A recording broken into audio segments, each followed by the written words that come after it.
жеп эле бири бирибизге оппозиция, анан эртеси күнү кайра эле алмашып ушинтип эле жүрө беребизби? Бул биздин турмуштагы реалдуулук ушундай болуп жатат. Ошол системди өзгөрүү дегенде, мисалы үчүн парламентти алып жатабыз, президентти алып жатабыз, өкмөттү алып жатабыз. Бирок алардын ар бири өзүнүн табиятына жараша түзүлүп, ошол элден бир эме алып келмейинче ушундай бузук система болуп тура берет да. Азыр бизде чындыгын алганда мындай бир бузук система түзүлгөн да. Жогорку кеңешти эл шайлабайт, партия лидерлери аныктаган, ошол бир узурпация болуп калган да бул жерде дагы. Ошол элге таянбаган депутаттар булар партия лидерине же бийлик аябай көз карандуу болуп, себеби эл менен байланышы жок, булар аябай алсыз болуп калды. Ошондуктан жогорку кеңеш өзүнүн ролун, функциясын аткара албай калды. Демек, жогорку кеңешти элге таянып, эл аркылуу иштей турган бир даражага алып келиш керек. Ошол түз эл менен иштей турган. Экинчиси, бизде мына азыр турган системни өзгөрүү деп айтпайбыз. Же бир жагына кадам ташташыбыз керек, мына арсар турган жерден. Же парламенттик, же президенттик башкарууга өтүшүбүз керек. Таза парламенттикке өтүп, ал жердеги премьер-министр жоопкерчиликти алып, ошол Европа өлкөлөрүндө эле. Анан күчтүү парламент ушул өзүнүн функциясын ар бир адам аткара тургандай болуш керек да. Анан сөзсүз түрдө соттун көз карандысыздыгына биз жетишибиз керек. Сот бизде сотту ар бир президент, ар бир президенттик аппарат Конституциянын 95 статьясы бар. Ошону менен каалагандай башкарып, каалагандай калчап, саясий сотторду жүргүзүп, мына Атамбаевдин доорунда аябай күчөдү бул. Өзүнүн оппоненттерин ошол соттор аркылуу саясий куугунтуктарды жасап, аябай көптөрүн ошентип кыйнады.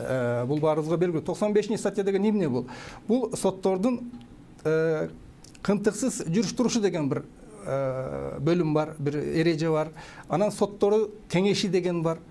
Мына ушулар аркылуу ар бир соттун кынтыксыз жүрүш турушун биле кынтыктала коет оңой эле. Мына ошол аркылуу андан кийин соттор кеңеш аркылуу каалагандай сотторду башкарып, булар сотторго каалаганын жасатып келди. Реформа дегенде ушул соттордун көз карандысыздыгы дегенде биз ошондой бир эл аралык деңгээлдеги бир соттордун чыныгы көз карандысына жетишибиз керек. Соттор саясий буйруктарды аткарбай турган болуш керек. Мына ошондо бир сот адилеттүүлүгү жөнүндө теориялык түрдө биз сөз кылсак болот. Ошондо аткаруу бийлиги өзү бир адам, премьер-министр же президент эл тарабынан шайланган өзү, эгерде президенттикти тандасак Америкадагыдай биз, анда президент өзү аткаруу бийлигинин башында туруп, бул өзү бардыгына жеке жооп бериш керек. Аны көзөмөлдөй турган күчтүү эл тарабынан шайланган парламент мүчөлөрү болуш керек.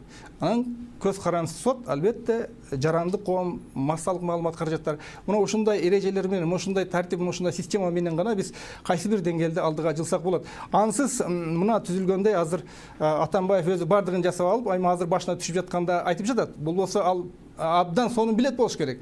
Ал өзү ошолордун бардыгын жасаган. Ал өзү автор болду ошонун бардыгын.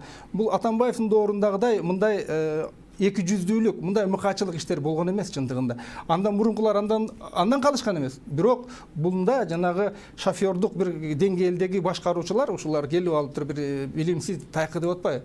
Ушундай нерселер менен абдан чоң зыянга учурады мамлекетибиз. Мына тышкы карыз азыр бардыгы айтып жатпайбы? Ошол Кытайга болгон карыздар канчага жетти? Мына 2 миллиардка жетти. Бир алганда бир 2 миллиард бир жөнөкөй эле цифра болуп калышы мүмкүн. Бирок ошол бюджетте биздин карап көрсөң 160 миллиард сомдук бюджетибиз бар.